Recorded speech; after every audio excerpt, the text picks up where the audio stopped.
चलिए समझिए, इधर देखिए इसको, देखिए यहाँ पर नोट में दिया गया है, ये क्लास 9th का ये चैप्टर 1 का है ये, ठीक है। इतना सारा नोट्स है। देखिए जिसमें पहला जो नोट्स दिया गया है, ये बोला जा रहा है कि परिमेय और अपरिमेय संख्याओं का गुणनफल हमेशा एक अपरिमेय संख्या होती है। देखिए एक परिमेय संख्या रहेगी इसमें और एक अपरिमेय संख्या, और दोनों को जब गुना कराइएगा ना, दोनों को गुना कराइएगा तो हमेशा क्या आएगा, वो हमेशा एक अपरिमेय संख्या आएगा, ठीक है। हमेशा क्या आएगा, अपरिमेय संख्या। क्या कर रहा है लड़का है, बैठो सही से, समझा रहे, तू पागल उगल का है रे, इधर गप मार रहा है पीछे बैठ के, इधर बैठो। ये अजीब आदमी है ये। आ गया समझ में। यहाँ पर देखिए परिमेय और अपरिमेय संख्याओं का गुणनफल हमेशा अपरिमेय संख्या होती है। आ जाएगा जिससे एग्जाम में आप लोगों को कि बताइए कि एक परिमेय और एक अपरिमेय संख्या दोनों को गुणा करा दिया जाए तो उसका गुणनफल क्या प्राप्त होगा, तो उसमें लगाइएगा अपरिमेय संख्या, ठीक है। बोल सकते हैं अपरिमेय संख्या, ठीक है। तो ये हो जाएगा अपरिमेय संख्या। चलिए दूसरा जो दिया गया है कि परिमेय और अपरिमेय संख्याओं का भागफल हमेशा अपरिमेय संख्या होती है। एक परिमेय संख्या लीजिए और एक अपरिमेय संख्या, दोनों को भागफल निकालिए, जो भागफल आएगा वो अपरिमेय संख्या ही आएगा, ठीक है। यानी कि यहाँ साफ साफ स्पष्ट हो जा रहा है कि एक परिमेय और अपरिमेय संख्याओं का भागफल हमेशा क्या आएगा, अपरिमेय संख्या। तीसरा यहाँ पर दिया गया है कि परिमेय और अपरिमेय संख्याओं का अंतर हमेशा अपरिमेय संख्या होती है। देखिए एक परिमेय संख्या ले लीजिए और एक अपरिमेय संख्या ले लीजिए, ठीक है, और दोनों का जब अंतर कीजिएगा, अंतर मतलब घटाव होता है, ठीक है।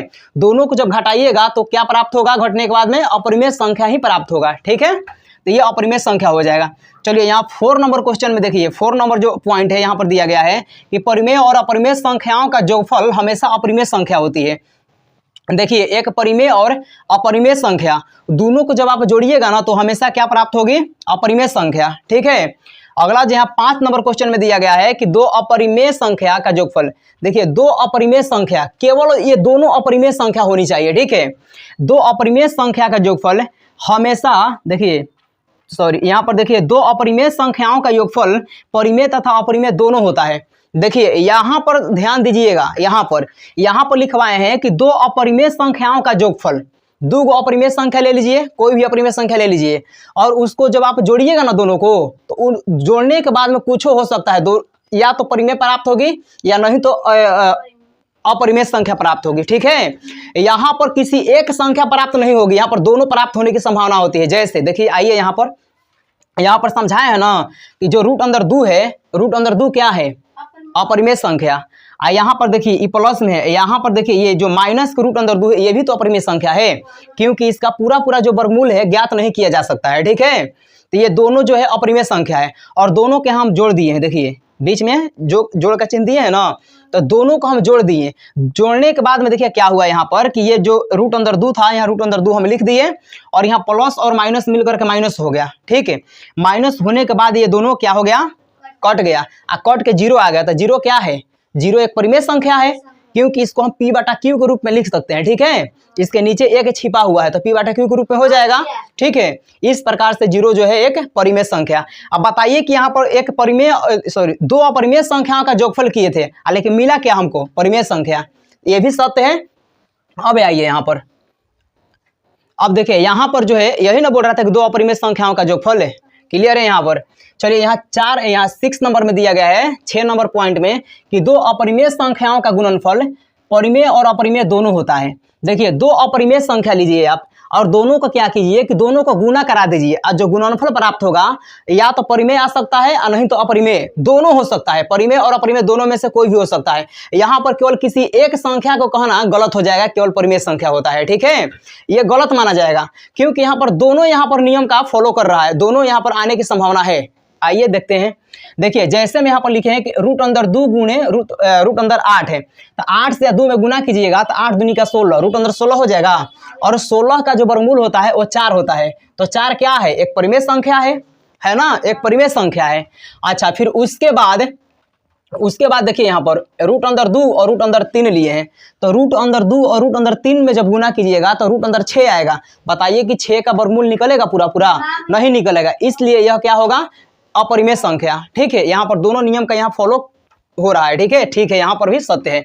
चलिए अगला पॉइंट में लिखा गया है कि 7, देखिए यहाँ पर गुना का संबंध है, इंटू दिख रहा है ना, 7 इंटू कोष्ट में 7 इंटू √5 एक अपरिमेय संख्या है। यहाँ पर देखिए यहाँ पर क्या फॉलो हो रहा है, कौन सा नियम फॉलो हो रहा है, ये 7 और गुना है। यहाँ पर देखिए 7 गुने √5, तो अभी बताया ना कि एक परिमेय और 7 जो है परिमेय संख्या है और √5 अपरिमेय संख्या है।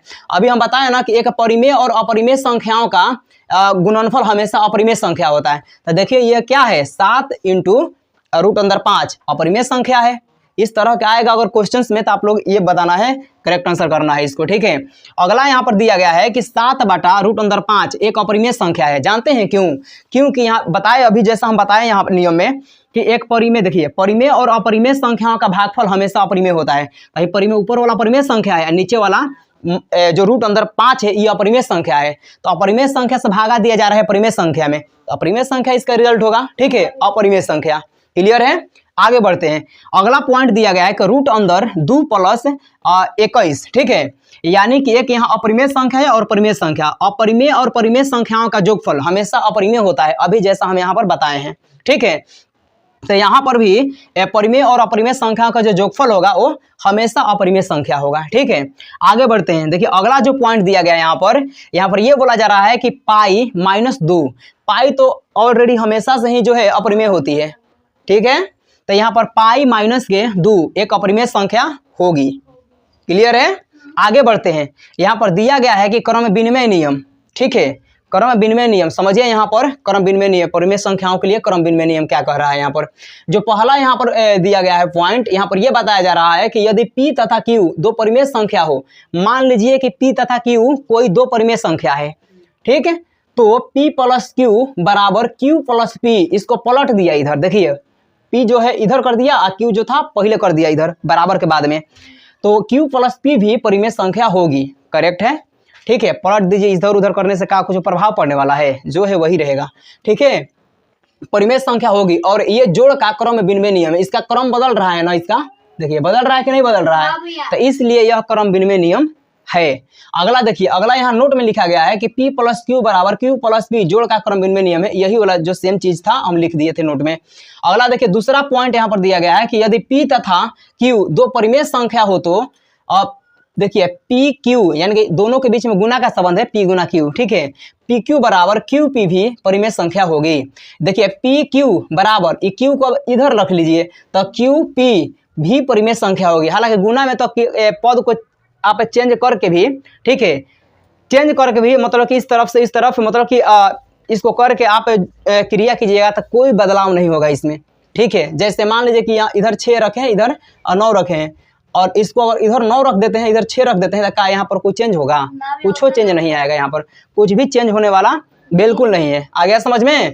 तो यहाँ पर इसको समझ जाइएगा, ये भी क्या होगी? परिमेय संख्या होगी। ठीक है, और यह गुना का क्रम विनिमय नियम है, यह गुना का क्रम विनिमय नियम का पालन कर रहा है, क्योंकि ये गुना में है। ठीक है, गुना के संबंध है दोनों के बीच में, P और Q के बीच में। अगला जो यहाँ पर पॉइंट दिया गया है साहचर्य नियम। अब देखिए परिमेय संख्याओं के लिए साहचर्य नियम क्या होता है उसको हम लोग समझेंगे।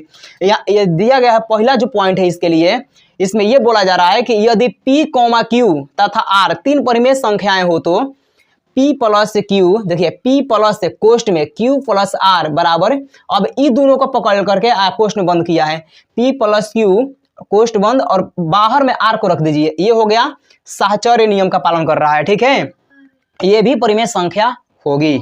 ठीक है, अगर इस फॉर्म में भी आप लिखते हैं तो वो भी क्या आएगी? परिमेय संख्या ही आएगी, जब P, Q तथा R तीनों परिमेय संख्या है। तो आ गया समझ में? किसी को कहीं दिक्कत बताइए? समझ में आ गया? क्लियर है? चलिए अब अगला क्वेश्चन हम लोग देखते हैं।